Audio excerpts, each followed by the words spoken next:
چترال میں بھی بلدیات کے لیے انتخابی مہم آخری مرحلے میں داخل ہونے سے پہلے منگل کے روز مغرب کے وقت پاکستان تحریک انصاف کے ٹکٹ پر نامزد امیدوار شہزادہ امان الرحمان نے سنگور کے مقام پر عوامی اجتماع سے خطاب کیا۔ اس موقع پر انہوں نے یقین دہانی کرائی کہ چونکہ مرکز اور صوبے میں ان کی پارٹی کی حکومت ہے تو تحصیل ناظم کے لیے منتخب ہونے کی صورت میں وہ اپنے حلقے میں ترقیاتی کاموں کا جال بچھائیں گے۔ مزید تفصیل کے لیے دیکھتے ہیں غلامات فروخی کی رپورٹ میں۔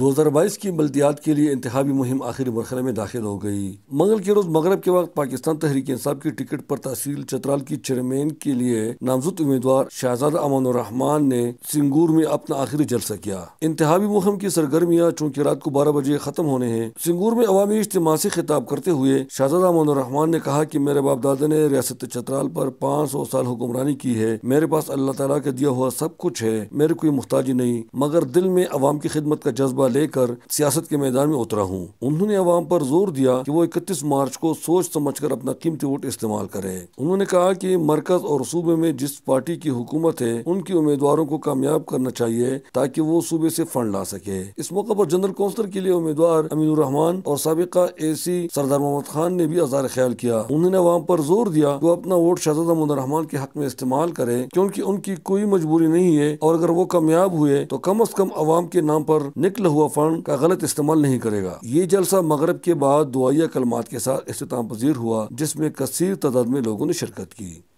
احمدزادہ گل محمد فاروقی، چترال۔